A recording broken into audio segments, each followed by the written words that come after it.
आज की पुस्तक है टाइम मैनेजमेंट। इसमें हम पहले बुनियादी सवालों को लेंगे और फिर उसके बाद टाइम मैनेजमेंट के सर्वश्रेष्ठ 30 सिद्धांतों को लेंगे। पहला बुनियादी सवाल ये है कि आजकल समय की इतनी कमी क्यों महसूस होती है। दिन 24 घंटों की अवधि जिसमें से अधिकांश बर्बाद हो जाती है। क्या आपने कभी सोचा है कि आजकल हमें समय की इतनी कमी क्यों महसूस होती है। समय पर काम न करने या होने पर हम झल्ला जाते हैं, आग बबूला हो जाते हैं, चिढ़ जाते हैं, तनाव में आ जाते हैं। समय की कमी के चलते हम लगभग हर पल जल्दबाजी और हड़बड़ी में रहते हैं। इस चक्कर में हमारा ब्लड प्रेशर बढ़ जाता है, लोगों से हमारे संबंध खराब हो जाता है, हमारे मानसिक संतुलन गड़बड़ा जाता है और कई बार तो दुर्घटनाएं भी हो जाती है। समय की कमी हमारे जीवन का एक अप्रिय और अनिवार्य हिस्सा बन चुकी है। क्या आपने कभी यह बात सोची है कि हमारे पूर्वजों को कभी टाइम मैनेजमेंट की ज़रूरत नहीं पड़ी, तो फिर हमें क्यों पड़ रही है। क्या हमारे पूर्वजों को दिन में 48 घंटे मिलते थे और हमें केवल 24 घंटे ही मिलते रहे हैं। आप भी जानते हैं और मैं भी जानता हूं कि ऐसा नहीं है। हर पीढ़ी को एक दिन में 24 घंटे का समय ही मिला है, लेकिन 20वीं सदी की शुरुआत से हमारे जीवन में समय कम पड़ने लगा है और यह समस्या दिनों दिन बढ़ती ही जा रही है। बड़ी अजीब बात है, क्योंकि 20वीं सदी की शुरुआत से ही मनुष्य समय बचाने वाले नए नए उपकरण बनाता जा रहा है। 20वीं सदी से पहले कार नहीं थी, मोटरसाइकिल या स्कूटर भी नहीं थे, लेकिन हमारे पूर्वजों को कहीं पहुंचने की जल्दी भी नहीं थी। पहले मिक्सर, फूड प्रोसेसर या माइक्रोवेव नहीं थे, लेकिन गृहिणियां सील पर मसाला पीसने या चूल्हे पर खाना पकाने में किसी तरह की हड़बड़ी नहीं दिखाती थी। पहले बिजली नहीं थी, लेकिन किसी को रात रात भर जाग कर काम करने की ज़रूरत भी नहीं थी। वास्तव में तब जीवन ज़्यादा सरल था, क्योंकि उस समय इंसान की ज़िंदगी घड़ी के हिसाब से नहीं चलती थी। औद्योगिक युग के बाद फैक्ट्री, ऑफिस और नौकरी का जो दौर शुरू हुआ, उसने मनुष्य को घड़ी का गुलाम बनाकर रख दिया। पहले जीवन सरल था और अब जटिल हो चुका है। यह हमारी समस्या का मूल कारण है। पहले जीवन की रफ्तार धीमी थी, लेकिन अब तेज हो चुकी है। अब हमारे जीवन में इंटरनेट आ गया है, जो पलक झपकते ही हमें दुनिया से जोड़ देता है। अब हमारे जीवन में टीवी आ चुका है, जिसका बटन दबाते ही हम दुनिया की खबरें जान लेते हैं। अब हमारे पास और कारें, हवाई जहाज़ हैं, जिनसे हम तेज़ गति से कहीं भी पहुंच सकते हैं। अब हमारे पास 3G mobiles, 4G mobiles, 5G mobiles है, जिनसे हमें दुनिया से कहीं भी किसी से भी बात कर सकते हैं और उसे देख भी सकते हैं। आधुनिक आविष्कारों ने हमारे जीवन को गति बढ़ा दी है। शायद आधुनिक आविष्कार ही हमारे जीवन में समय की कमी का सबसे बड़ा कारण है। की बदौलत हम दुनिया से तो जुड़ गए हैं, लेकिन शायद खुद से दूर हो गए हैं। यदि आप स्वयं के सर्वश्रेष्ठ उपयोग को लेकर गंभीर हैं, तो इसका सबसे सीधा समाधान यह है कि यदि आप किसी तरह आधुनिक आविष्कारों से मुक्ति पालें और दोबारा पुराने ज़माने की जीवन शैली अपना लें, तो आपको काफ़ी सुविधा होगी। नहीं, मैं यहाँ चूल्हे पर रोटी पकाने या मुंबई से दिल्ली तक पैदल जाने की बात नहीं कर रहा हूँ। मैं तो केवल यह कहना चाहता हूं कि मोबाइल, टीवी, इंटरनेट, चैटिंग आदि समय बर्बाद करने वाले आविष्कारों का इस्तेमाल कम कर दें। पहले घड़ी हमारे जीवन पर हावी नहीं हुई थी और इसका सीधा सा कारण यह था कि ज़्यादातर लोगों के पास घड़ी थी ही नहीं। पहले अलार्म घड़ी की कोई ज़रूरत नहीं थी, मुर्गे की बांग ही काफ़ी थी।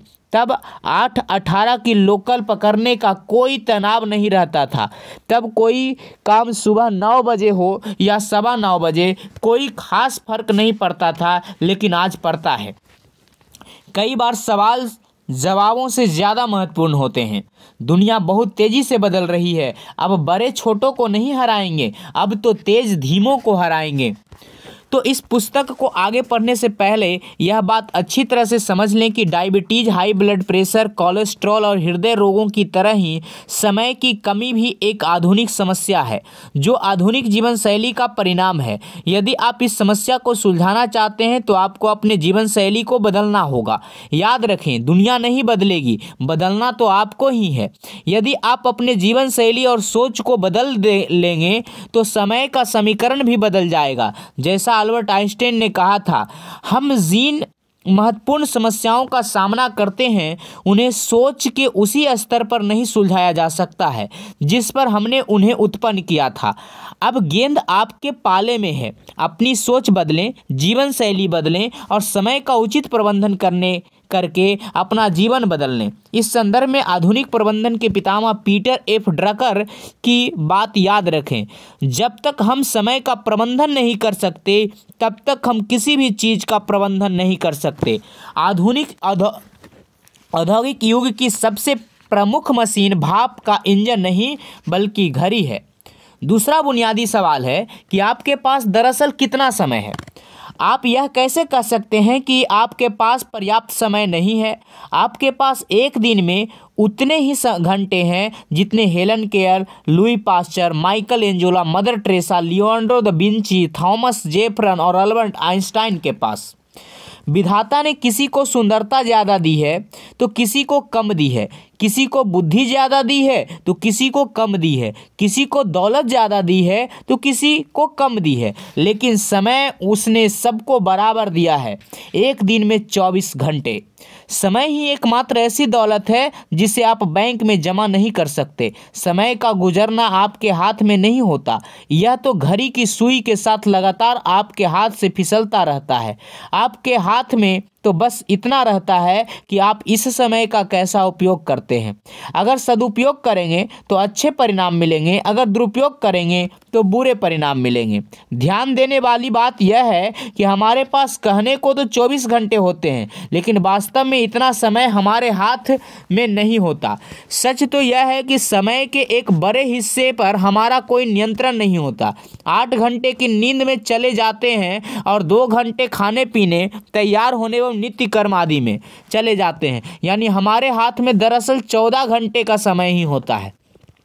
दूसरे शब्दों में जीवन में सिर्फ 58% समय पर हमारा नियंत्रण संभव है, जबकि 42% समय हमारे नियंत्रण से बाहर होता है। सुविधा की दृष्टि से यह मान लें कि 40% समय पर हमारा नियंत्रण नहीं होता, जबकि 60% समय पर होता है। इस संदर्भ में सदियों पहले भर्तृहरि की कही गई बात आज भी प्रासंगिक है। विधाता ने मनुष्य की आयु 100 वर्ष तय की है, जिसमें से आधी रात्रि में चली जाती है, बची आधी में से भी आधी बाल्यावस्था और वृद्धावस्था में गुजर जाता है। बाकी बचे 25 वर्षों में मनुष्य को रोग और वियोग के अनेक दुख झेलने पड़ते हैं और नौकरी चाकरी करनी पड़ती है। इसलिए हम यह कह सकते हैं कि जल तरंग के समान चंचल इस जीवन में लेस मात्र भी सुख भी नहीं है।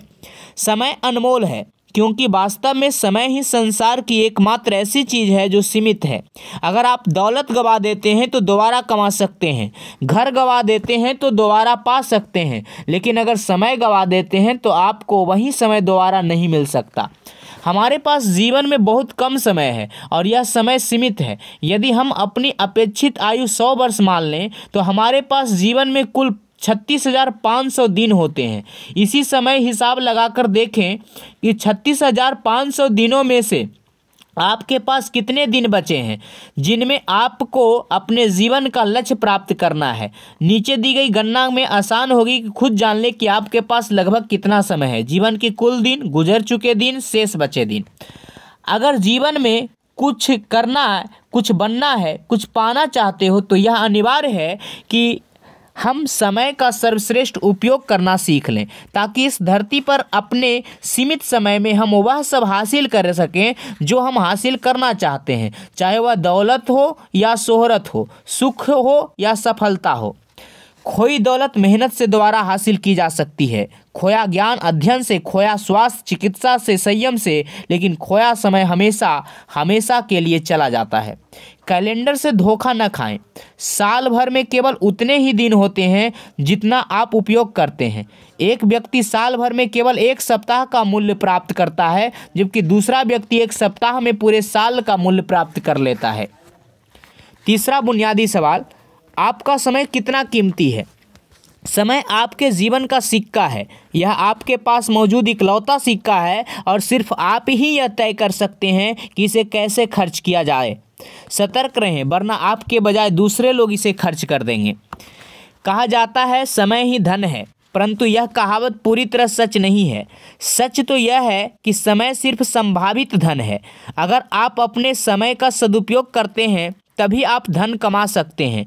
दूसरी ओर अगर आप अपने समय का दुरुपयोग करते हैं तो आप धन कमाने की संभावना को गंवा देते हैं। क्या आप ठीक जानते हैं कि आपका समय कितना कीमती है? अगर नहीं तो नीचे दिए गए फार्मूले का प्रयोग करके यह जान लें। समय का मूल्य ज्ञात करने का फार्मूला, आपके 1 घंटे का मूल्य बराबर आपकी आमदनी बट्टा काम के घंटे। अपनी आमदनी में काम के घंटों का भाग देने से आप जान जाएंगे कि आपके 1 घंटे के समय का वर्तमान मूल्य क्या है। मान ले आप हर महीने 20,000 रुपये कमाते हैं और इसके लिए आप महीने में 25 दिन 8 घंटे काम करते हैं, यानी आप कुल मिलाकर 200 घंटे काम करते हैं। इस स्थिति में आपके 1 घंटे का मूल्य होगा 20,000 आमदनी बटा 200 काम के घंटे बराबर 100 रुपये।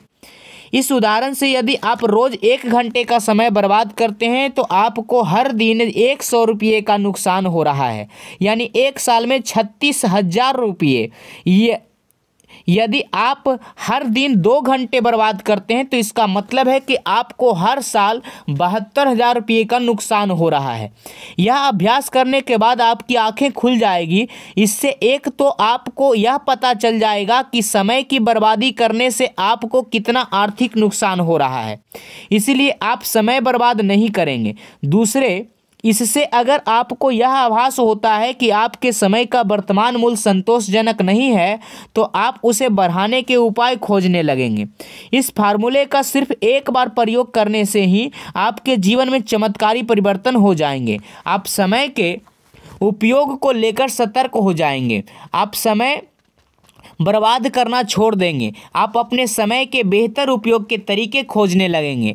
आप कम समय में ज़्यादा काम करने के उपाय खोजने लगेंगे और यह सब केवल इसलिए होगा क्योंकि अब आपको पता चल चुका है कि आपके काम हर मिनट कितनी कीमती है और उसे बर्बाद करके आप कितना आर्थिक नुकसान कर रहे हैं।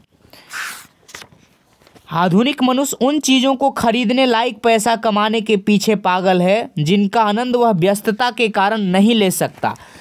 जिन चीज़ों को मनुष्य खर्च कर सकता है उनमें समय सबसे मूल्यवान है। खंड 2, समय के सर्वश्रेष्ठ उपयोग के 30 सिद्धांत। प्रथम सिद्धांत, समय की लॉग बुक रखें। घड़ी को न देखते रहें, वहीं करें जो यह करती है, चलते रहें। जिस तरह आप पैसों का बजट बनाते हैं उसी तरह समय का भी बजट बनाएं। बजट बनाने के लिए आपको यह हिसाब लगाना होता है कि आपका पैसा कहाँ खर्च हो रहा है। समय के मामले में भी यह नीति अपनाएं। एक डायरी लें और 1 सप्ताह तक यह रिकॉर्ड रखें कि आप किस काम में कितना समय खर्च कर रहे हैं। ड्राइवरों की भाषा में इस लॉग बुक कहा जाता है, जिसमें वे लिखित है कि गाड़ी कितने किलोमीटर चली है और कहाँ तक चली है।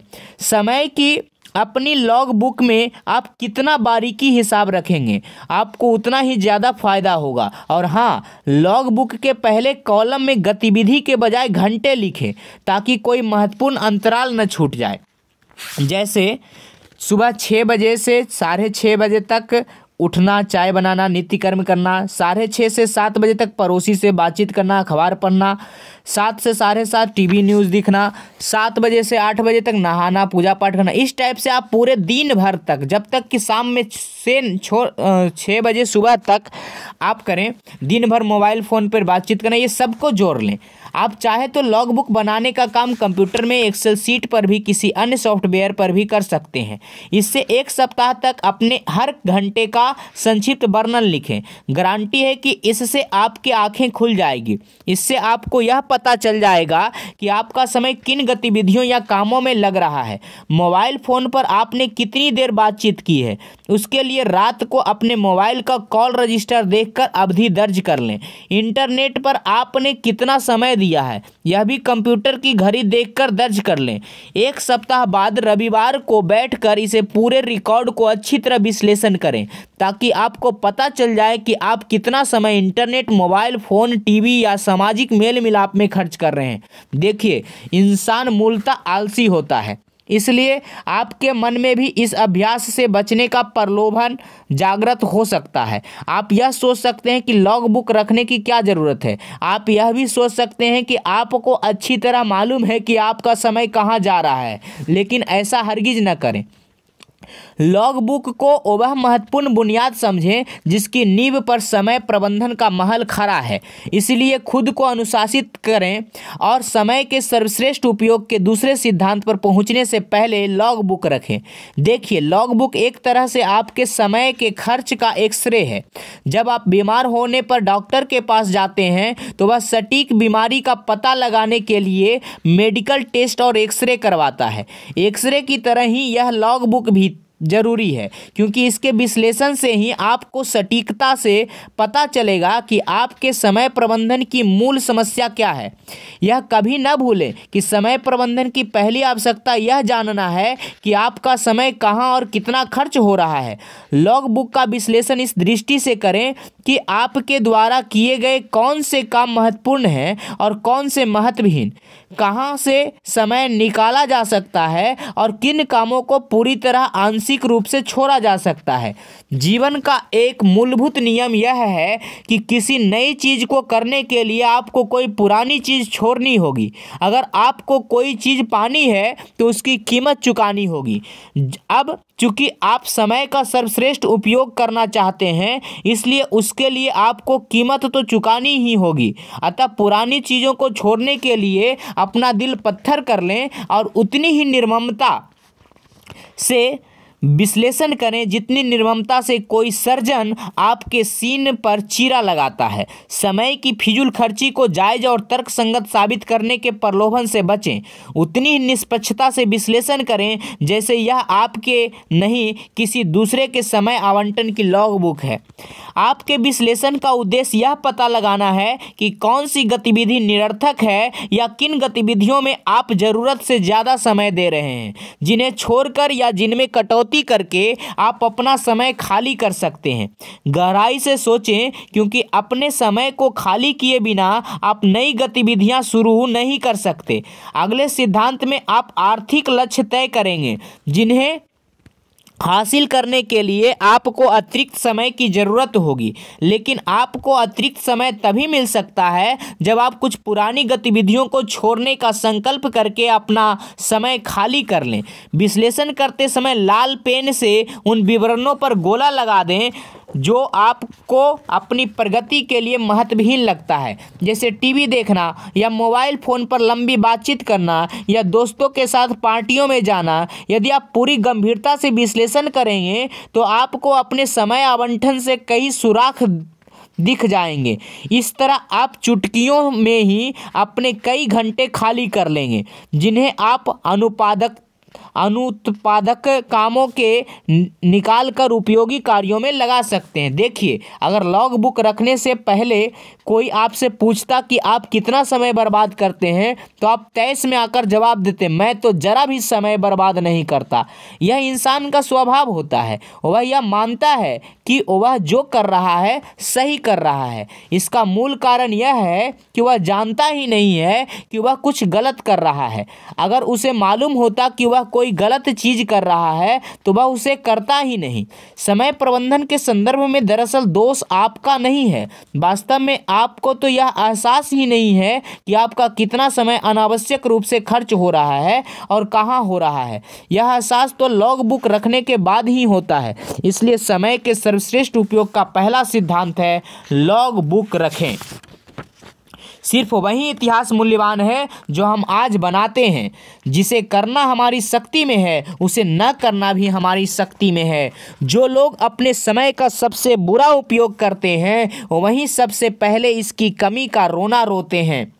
गुमशुदा होने की बात करें तो यह समझ पाना मुश्किल है कि वे 8 घंटे कहाँ चले जाते हैं जो 8 घंटे की नींद और 8 घंटे की नौकरी के बाद बचते हैं। अगला दूसरा, आर्थिक लक्ष्य बनाएं। लक्ष्य से आपकी योजनाओं का आकार मिलता है। योजना से आपके कार्य तय होते हैं, कार्यों से परिणाम हासिल होते हैं और परिणाम से आपको सफलता मिलती है और यह सब लक्ष्य से शुरू होता है। अगर आपका कोई लक्ष्य ही नहीं है तो आपकी सफलता संदिग्ध है। अगर आप यही नहीं जानते कि आप कहाँ पहुँचना चाहते हैं तो आप कहीं नहीं पहुँच सकते। जैसे किसी यात्रा पर जाने से पहले आपको यह पता होना चाहिए कि आप कहाँ जाना चाहते हैं, उसी तरह आपको यह भी पता होना चाहिए कि आर्थिक क्षेत्र में आप कहाँ पहुँचना चाहते हैं, तभी आप वहाँ तक पहुँच सकते हैं। यदि आपकी कोई मंजिल ही नहीं तो आप वहाँ तक पहुँचने की योजना कैसे बनाएंगे और उस दिशा में कैसे चलेंगे। अगर आप जीवन में कुछ करना चाहते हैं तो यह जान लें कि लक्ष्य के बिना काम नहीं चलेगा। लक्ष्य 2 तरह के होते हैं, समान लक्ष्य और निश्चित लक्ष्य। समान लक्ष्य इस प्रकार के होते हैं, मैं और ज़्यादा मेहनत करूँगा, मैं अपनी कार्य कुशलता बढ़ाऊँगा, मैं अपनी योग्यता में वृद्धि करूँगा इत्यादि। दूसरी ओर स्पष्ट लक्ष्य प्रकार के होते हैं, मैं हर दिन 8 घंटे काम करूँगा, या मैं हर महीने 20,000 रुपये कमाऊँगा, या मैं सॉफ्टवेयर डिजाइनिंग का कोर्स करूँगा। स्पष्ट लक्ष्य वे होते हैं जिन्हें नापा या जांचा जा सके। लक्ष्य जितना स्पष्ट होता है आपके सफल होने की संभावना उतनी ही ज़्यादा होती है। स्पष्ट आर्थिक लक्ष्य सफलता के लिए कितने महत्वपूर्ण होते हैं इसका एक उदाहरण देखें। एक सेल्समैन की पत्नी अस्पताल में लंबे समय तक भर्ती रही। हैरानी की बात यह थी कि उस साल सेल्समैन ने अपने सामान्य औसत से लगभग दुगना सामान बेचा। जब उससे उसकी सफलता का कारण पूछा गया तो उसने कहा कि अस्पताल का बिल उसके सामने रखा था और वह सटीकता से जानता था कि बिल चुकाने के लिए उसे कितना सामान बेचना होगा। इस उदाहरण से यह स्पष्ट हो जाता है कि अगर कोई मनुष्य ठान ले तो वह अपने आर्थिक लक्ष्य हासिल कर सकता है, बशर्ते उसके सामने स्पष्ट लक्ष्य हो। इसलिए समय के सर्वश्रेष्ठ उपयोग का दूसरा सिद्धांत है, अमीर बनने का मतलब है पैसा होना, बेहद अमीर बनने का मतलब है समय होना। आर्थिक लक्ष्य बनाएं। आर्थिक लक्ष्य बनाना बहुत ही आसान है। आपको पहले तो यथार्थवादी ढंग से यह तय करना होगा कि आप हर महीने कितनी धनराशि कमाना चाहते हैं और फिर गणित की सहायता से यह पता लगाना होगा कि इस राशि को कैसे कमाया जाए। उदाहरण के लिए अगर कोई दुकानदार हर महीने 10,000 रुपये कमाना चाहता है और उसे एक प्रोडक्ट पर 50 रुपये का लाभ होता है तो गणित आसान है, उसे हर महीने 200 प्रोडक्ट्स बेचने हैं। 10,000 बटा 50, यदि वह महीने में 25 दिन काम करता है तो उसे हर दिन 8 प्रोडक्ट्स बेचने होते हैं। औसत का यह आंकड़ा जानने के बाद अब वह काम को टाल नहीं सकता। अब वह मूड न होने का, बोरियत का बहाना नहीं बना सकता, इसलिए क्योंकि कागज पर अंकों का गणित उसे बता रहा है कि अगर लक्ष्य प्राप्त करना है तो उसे हर दिन इतना काम करना ही पड़ेगा। स्पष्ट है कि लक्ष्य होने पर आपको हर पल पता रहता है कि आपने कितनी प्रगति की है और यह संतोषजनक है या नहीं। ऊपर दिए उदाहरणों से अगर दुकानदार शाम तक 8 प्रोडक्ट्स बेच लेता है तो वह जान जाएगा कि उसने आज का लक्ष्य पूरा कर लिया है, परंतु अगर वह 8 प्रोडक्ट्स नहीं बेच पाता है तो उसे यह एहसास हो जाएगा कि मासिक लक्ष्य तक पहुंचने के लिए अगले दिन 8 से उसे ज़्यादा प्रोडक्ट्स बेचने होंगे। आर्थिक लक्ष्य 2020 क्रिकेट मैच के लक्ष्य की तरह होते हैं। बाद में खेलने वाली टीम जानती है कि उसका लक्ष्य क्या है और जीतने के लिए उसे हर ओवर में कितने औसत से रन बनाना है। हर ओवर के बाद अपेक्षित औसत घटता बढ़ता रहता है और यही मासिक या वार्षिक आर्थिक लक्ष्यों के बारे में ही सही है। आर्थिक लक्ष्य बनाना और उसके संदर्भ में अपनी प्रगति की जांच करते रहना बेहद ज़रूरी है, क्योंकि हम अक्सर इस बारे में मुगलाते में रहते हैं। हमें लगता है कि हम बहुत मेहनत कर रहे हैं, हमें लगता है कि हम जितना कर रहे हैं उससे ज़्यादा नहीं कर सकते। लेकिन याद रखें, मेहनत का मतलब हमेशा सफलता नहीं होता। सफलता पाने के लिए यह ज़रूरी है कि मेहनत सही दिशा में की जाए।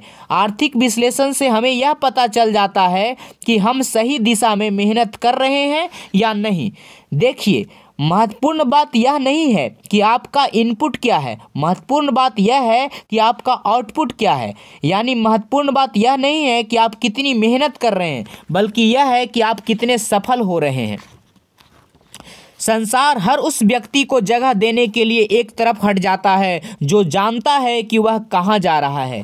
अगर आपको वह फसल पसंद नहीं हो जो आप काट रहे हैं, तो आपको उस बीज की जांच कर लेनी चाहिए जो आप बो रहे हैं। अमीर बनने का मतलब है पैसा होना, और बेहद अमीर बनने का मतलब है समय होना। अगले पार्ट में हम लोग फिर तीसरे कदम पे, सबसे महत्वपूर्ण काम सबसे पहले करें। मूर्ख व्यक्ति जो काम अंत में करता है, बुद्धिमान व्यक्ति उस काम को तत्काल कर देता है। दोनों एक ही काम करते हैं, फर्क सिर्फ समय का होता है। अक्सर हमारी दिनचर्या इस तरह की होती है कि हमारे सामने जो काम आता है हम उसे करने लग जाते हैं, और इस वजह से हमारा सारा समय छोटे छोटे कामों को निपटाने में ही चला जाता है। हमारे महत्वपूर्ण काम सिर्फ इसलिए नहीं हो पाते क्योंकि हम महत्वहीन कामों में उलझे रहते हैं। महत्वाकांक्षी व्यक्ति को इस बारे में सतर्क रहना चाहिए, क्योंकि सफलता पाने के लिए यह आवश्यक है कि महत्वपूर्ण काम पहले किए जाएं। हमेशा याद रखें कि सफलता महत्वहीन नहीं बल्कि महत्वपूर्ण कामों से मिलती है। इसलिए अपनी प्राथमिकताएं स्पष्ट रखें और अपना समय महत्वहीन कामों में न गंवाएं। इसलिए समय के सर्वश्रेष्ठ उपयोग का तीसरा सिद्धांत है, सबसे महत्वपूर्ण काम सबसे पहले करें। समय के संबंध में अपनी प्राथमिकताएं तय करने का एक उदाहरण देखें। एक मशहूर संगीतज्ञ जब वायलिन बजाना सीख रही थी तो उन्होंने पाया कि उनकी प्रगति संतोषजनक नहीं है। कारण खोजने पर उन्हें पता चला कि संगीत का अभ्यास करने से पहले घर साफ करने, सामान व्यवस्थित करने, खाना पकाने आदि कार्यों में उनका बहुत समय लग जाता है। इसलिए उन्हें वायलिन के अभ्यास के लिए कम समय मिल पाता है। यह जानने के बाद उन्होंने संकल्प किया कि चूंकि संगीत उनके लिए सबसे महत्वपूर्ण है, इसलिए वे सबसे पहले संगीत का अभ्यास करेंगे, बाकी सारे काम उसके बाद करेंगे। खुद को इस तरह अनुशासित करने के बाद उन्होंने संगीत के क्षेत्र में उल्लेखनीय प्रगति की, क्योंकि अब वे अपना सबसे महत्वपूर्ण काम सबसे पहले कर रही थी। इस उदाहरण से यह स्पष्ट हो जाता है कि हर महत्वाकांक्षी व्यक्ति को अपने सबसे महत्वपूर्ण काम सबसे पहले करने चाहिए, लेकिन उसके लिए उसे यह पता लगाना होगा कि सबसे महत्वपूर्ण काम है कौन से। उसके पास इसकी प्राथमिकताओं की स्पष्ट योजना होनी चाहिए। ऐसा करना बहुत ही आसान है। एक डायरी में ABC शीर्षक के 3 कॉलम बना लें। A कॉलम में सबसे महत्वपूर्ण काम रखें जिन्हें आप अनिवार्य मानते हैं। B कॉलम में ऐसे काम रखें जो अनिवार्य तो नहीं है परंतु महत्वपूर्ण है, और C कॉलम में ऐसे सामान्य काम रखें जो न तो अनिवार्य है और न महत्वपूर्ण है।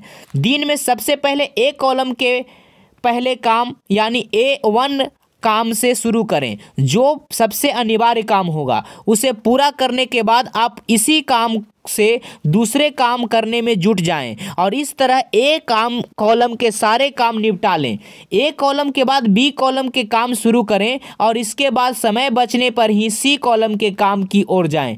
महत्व के क्रम में अपनी प्राथमिकताओं की कार्यसूची बनाना बहुत महत्वपूर्ण होता है। हमें रॉबर्ट J मैकेन की यह बात हमेशा याद रखना चाहिए। अधिकांश बड़े लक्ष्य हासिल न होने पाने का कारण यह है कि हम छोटी चीज़ों को पहले करने में अपना समय बर्बाद कर देते हैं। उसने खाली कुओं में खाली बाल्टी डालने में पूरी जिंदगी गुजार दी, और अब वह उन्हें ऊपर खींचने में अपना बुढ़ापा भी बर्बाद कर रहा है। बोले या लिखें गए सबसे दुखद शब्द हैं, मैं यह काम कर सकता था। समय के प्रबंधन के चौथा सिद्धांत है, यात्रा के समय अपना अधिकतम उपयोग करें।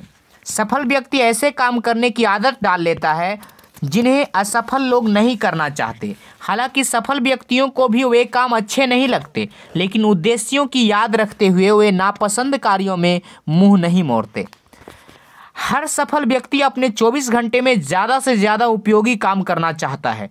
उसकी पूरी दिनचर्या ही समय के सर्वश्रेष्ठ उपयोग पर केंद्रित होती है। माइक मर्डॉक ने कहा था कि आपके भविष्य का रहस्य आपकी दिनचर्या में छिपा हुआ है। यात्रा आपकी दिनचर्या का एक महत्वपूर्ण हिस्सा है।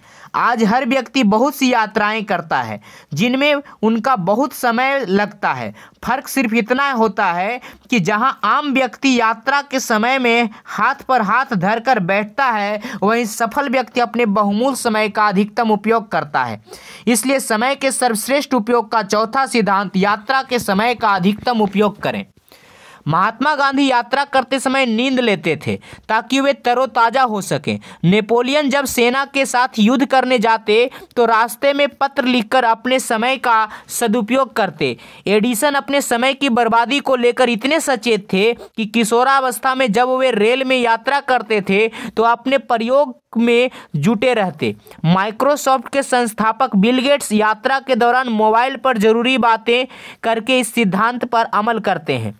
बिल गेट्स ने तो एक बार अपने गैरेज में अफ्रीका का नक्शा टांग दिया था ताकि जब वे अपनी कार का इग्निशन बंद करें तो उनके कीमती सेकंड बर्बाद न हो, बल्कि उनका कुछ उपयोग हो जाए। समय को लेकर सभी सफल लोग सतर्क रहते हैं क्योंकि वे जानते हैं कि सबसे बड़ा बलवान होता है समय, और उसके सदुपयोग से ही सफलता संभव है।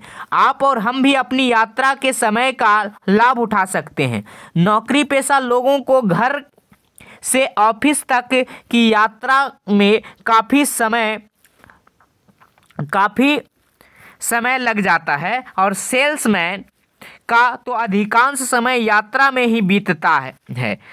हमें यह जान लेना चाहिए कि अगर हम हर दिन 2.5 घंटे यात्रा करते हैं तो हमारे जीवन का लगभग 10% समय तो यात्रा में ही चला जाता है। इस समय में कोई मूल्यवान कार्य करने के आप इसका सार्थक उपयोग कर सकते हैं। देखिए, यात्रा के दौरान ज़्यादातर लोग या तो मोबाइल पर गाने सुनते हैं या फिर अखबार पढ़ते हैं या गपशप करते रहते हैं। वे यह नहीं जानते कि इस दौरान प्रत्येक पुस्तकें पढ़कर, शैक्षणिक टेप्स सुनकर या कोई अन्य महत्वपूर्ण काम करके वे अपने लक्ष्य तक ज़्यादा तेज़ी से पहुँच सकते हैं। अध्ययनों से पता चला है कि आमतौर पर सेल्समैन का 45% कामकाजी समय यात्रा में गुजरता है। जाहिर है कि जो सेल्समैन यात्रा के समय का बेहतर उपयोग करना सीख लेता है वह अपने साथियों की तुलना में ज़्यादा सफल होता है। इंतजार करना किसी को अच्छा नहीं लगता, परंतु कई बार हमें मजबूरन किसी व्यक्ति या बस ट्रेन का इंतजार करना पड़ता है। इसलिए हमारे पास ऐसे छुटपुट कामों की सूची होनी चाहिए जिन्हें हम इंतजार करते समय निपटा सकें। यदि हमारे ब्रीफकेस में छुटपुट काम तैयार रहते हैं तो हमें इंतजार में कष्ट भी नहीं होगा और हमारा काम भी हो जाएगा। मशहूर ब्रिटिश एस्ट्रोस फिजिक्सिस्ट हरमैन वॉन्डी को इतनी ज़्यादा यात्राएं करनी पड़ती थी कि वे यात्राओं के दौरान अपने ऑफिस का काम निपटा लेते थे। एक बार तो जब एक यूरोपीय हवाई अड्डे पर उनकी हवाई उड़ान में विलंब हुआ तो उन्होंने उस समय का सदुपयोग करते हुए एक रिसर्च पेपर लिख डाला।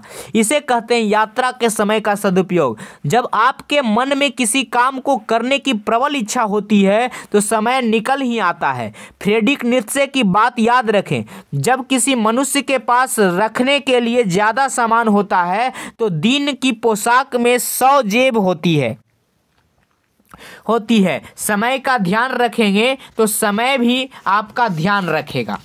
इस विचित्र जीवन का एक विचित्र सत्य यह है कि जो लोग सबसे ज़्यादा मेहनत करते हैं, खुद पर सबसे ज़्यादा अनुशासन लाते हैं और किसी लक्ष्य को प्राप्त करने के लिए कुछ आनंददायक चीज़ों का त्याग करते हैं, वही सबसे ज़्यादा सुखी होते हैं।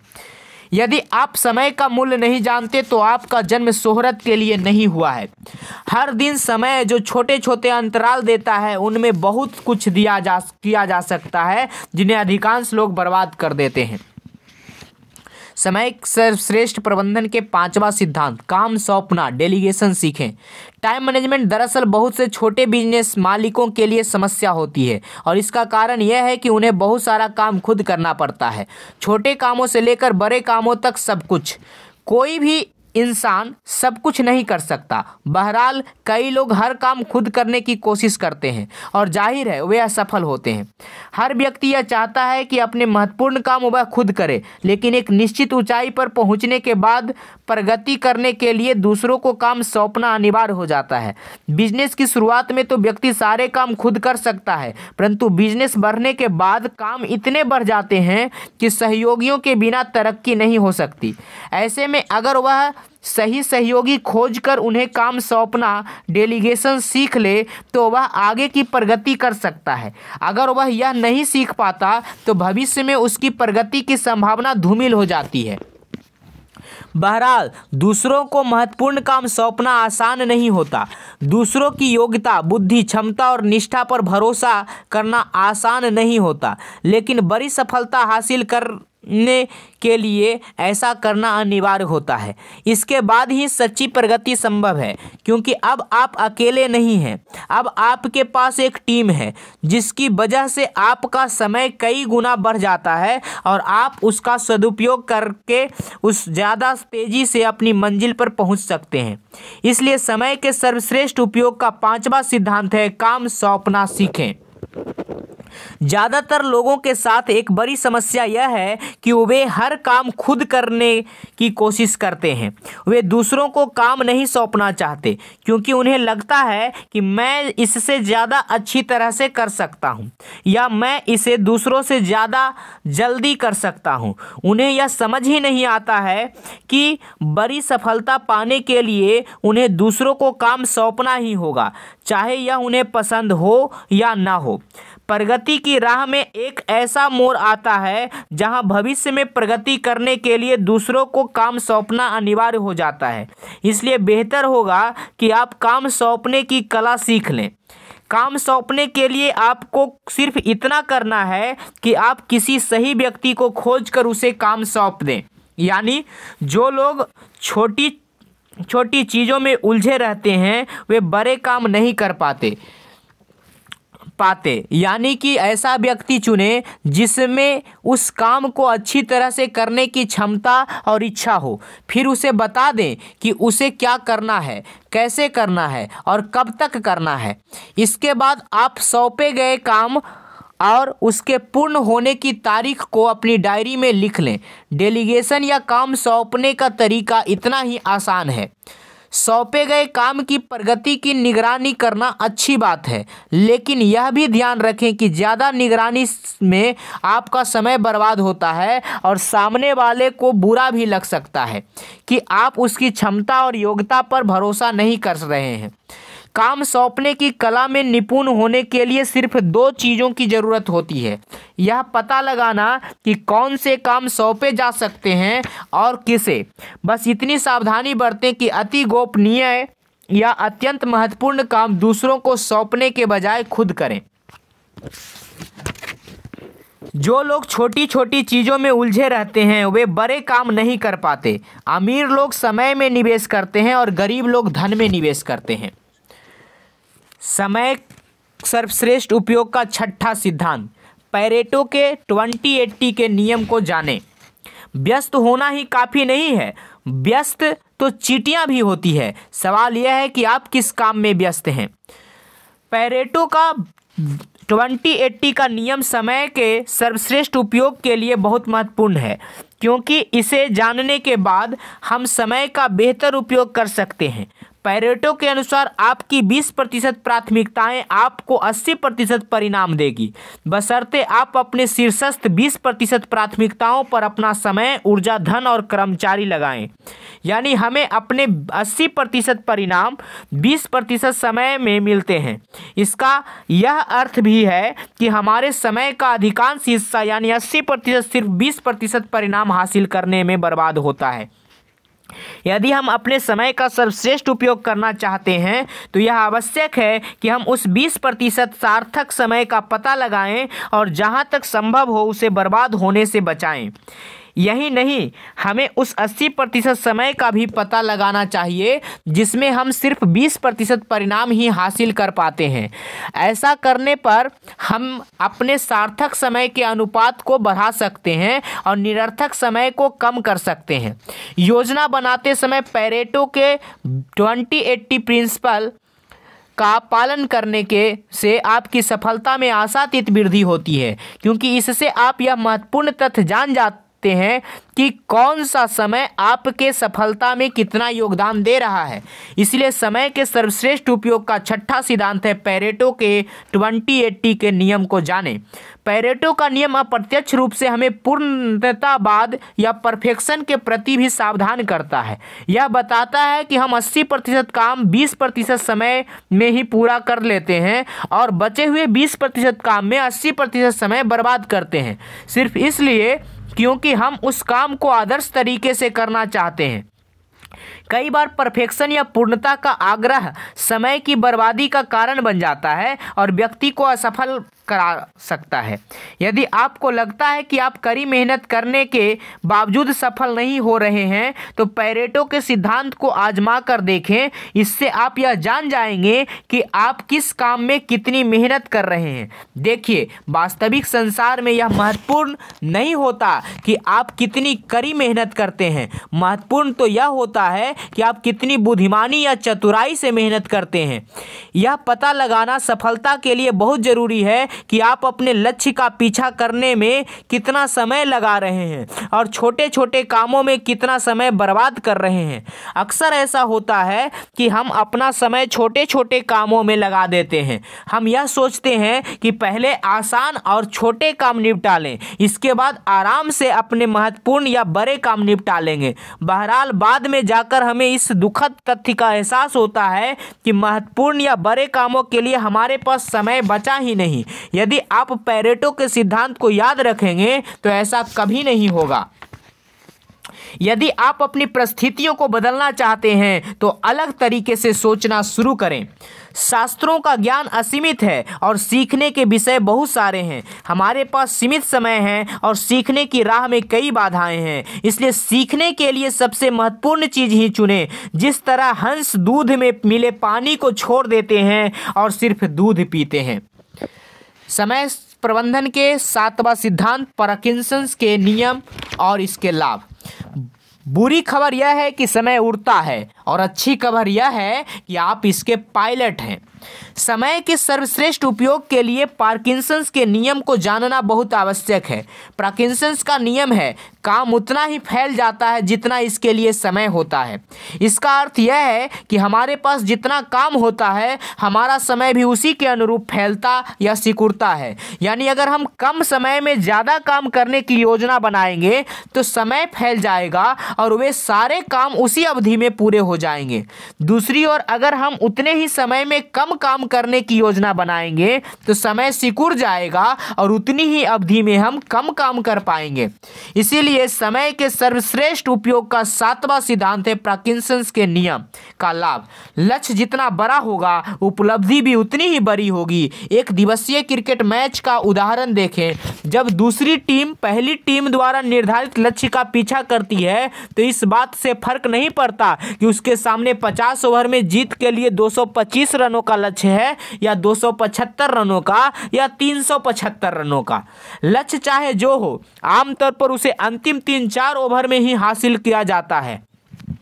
यहाँ यह महत्वपूर्ण बात है कि दूसरी टीम उतने ही समय में अपने लक्ष्य तक पहुँचती है, चाहे उसका लक्ष्य छोटा हो या बड़ा।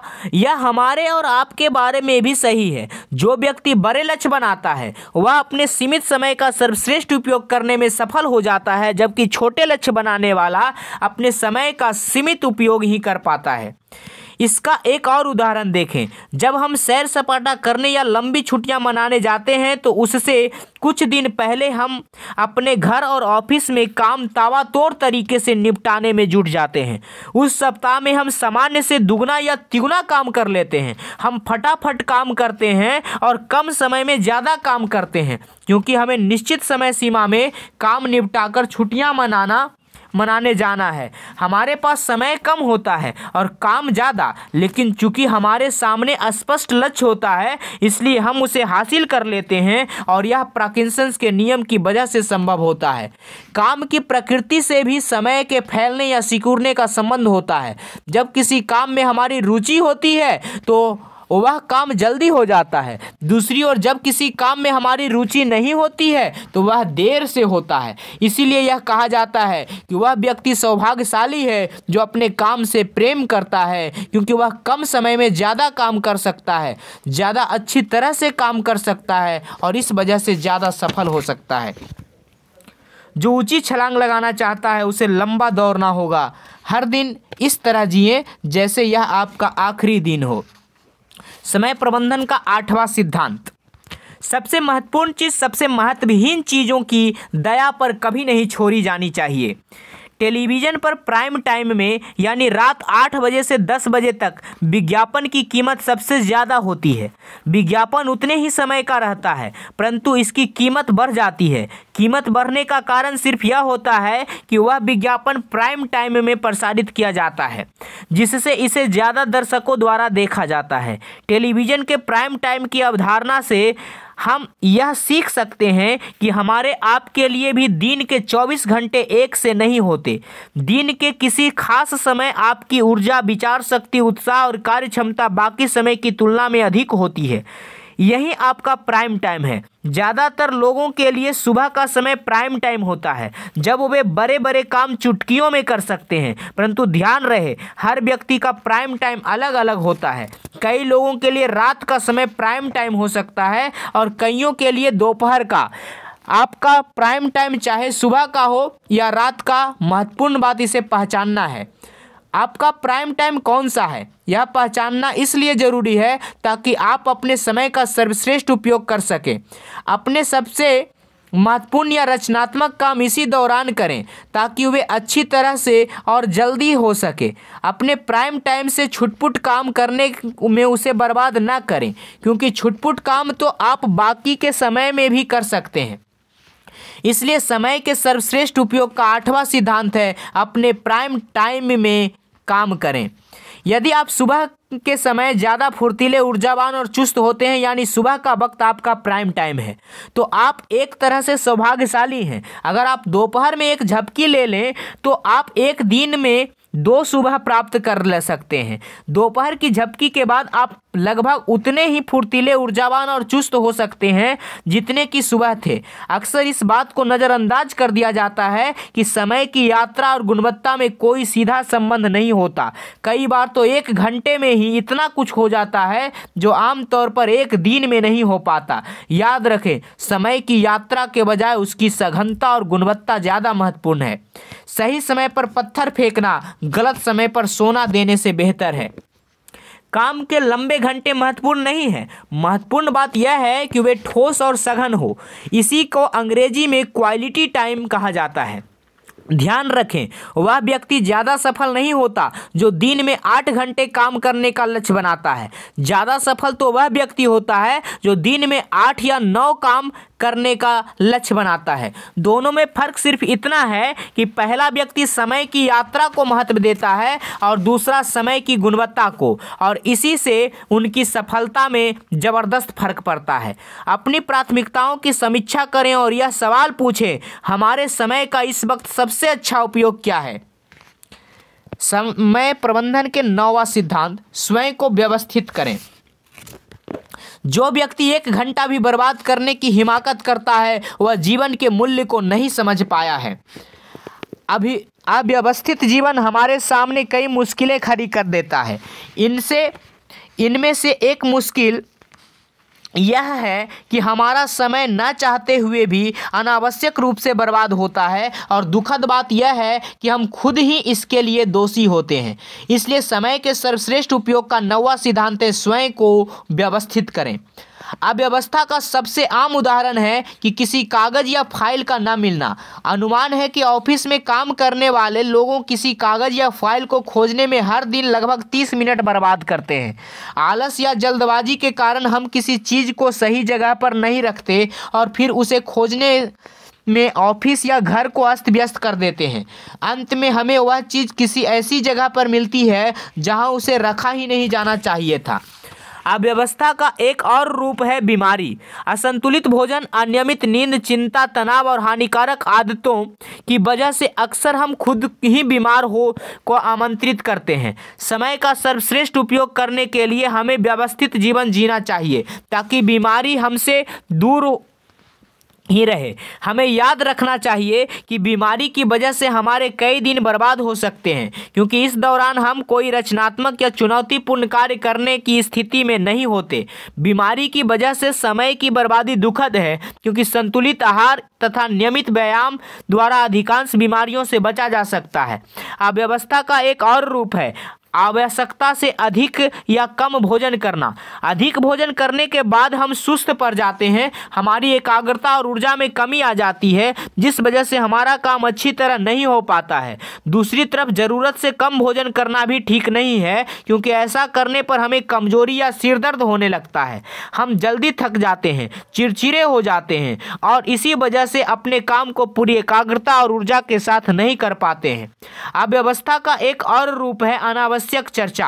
चाहे वह चर्चा प्रत्यक्ष हो या अप्रत्यक्ष, जैसे फोन पर चर्चा करने से पहले यदि हमारे पास आवश्यक बातों की बिंदुवार योजना हो तो चर्चा सार्थक होती है, परंतु अगर हम फोन पर गैर जरूरी बातें करते रहें तो और ज़रूरी बातें भूल जाएं तो निश्चित रूप से यह हमारी लापरवाही का सूचक और समय की बर्बादी का उदाहरण है।